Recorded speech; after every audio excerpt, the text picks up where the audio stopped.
Someone asked me, what is Google Shopping? What is it? What is it? What is Google Shopping in 2019?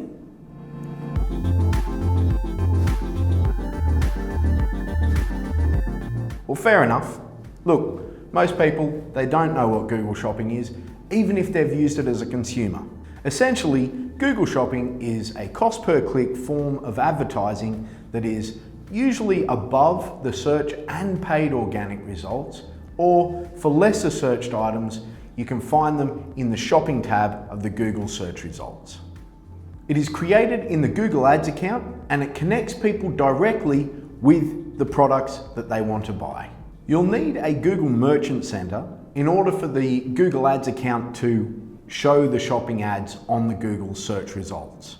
I'll go into more detail with the Google Merchant Center later in the video, but first hit like, comment and subscribe below to get more information. Firstly, we want to find out why Google Shopping ads are so important. Google Shopping ads allow you to show your products with also the prices and any value-added propositions that might be available to a potential customer. This means that your potential buyer has a high intent to buy because they've seen all the information before they spend your cost per click. And also, we're landing them directly on the page where the product is, so they don't have to jump through any hurdles to buy your product. Who can use Google Shopping ads? You'd have to check out Google policy to make sure that your site and product are up to par. But most businesses that are of an e-commerce variety are able to use Google Shopping ads. There are a number of Google policies that you'd have to adhere to in order to get on the Google Shopping platform.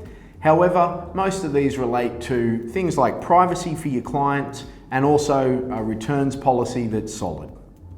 If you can do Google Shopping, you should, particularly if you've got a value proposition on your product that is better than your competition, such as better value or better quality. It's very likely that your competitors are already on Google Shopping, and so you need to be there too. Firstly, you need to make sure that your Google product feed, also known as a data feed, is compliant with Google policy.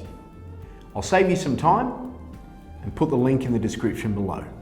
Secondly, you need to make sure that your meta titles and your meta descriptions for each and every one of your products is clear and concise as to what the product is, because that acts as a keyword signal to Google to show your product on the Google Shopping network.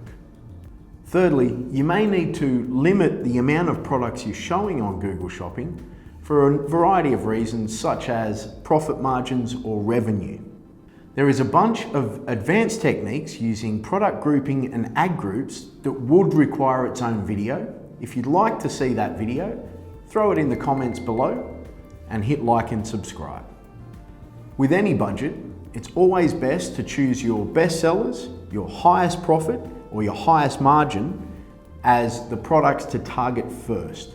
However, if you can also employ a version of the core theory, which I have a video right here. Check it out because it can help you make a decent ROI through your Google Shopping campaign. I mentioned the Google Merchant Center earlier on in this video. I'll link it in the description below, but essentially what you have to think about the Google Merchant Center as is it is the connection between your website and the Google Ads account. Essentially, the Google Merchant Center translates the information from your product feed and allows Google to put that information on the Google Shopping campaign. There is a minimum amount of data on the product feed that's required for the Google Merchant Center to put the data onto Google Shopping. My recommendation, however, is to get as much information on that Google product feed in order to maximize the advanced techniques further along down the track. It's probably best to employ a web developer in order to get the maximum amount of data that's possible on that product feed. I'm a huge fan of Google Shopping campaigns because they've helped my clients make a lot of money. If you'd like to find out a little bit more, let me know in the comments below. Hit like because I like you and subscribe to this channel.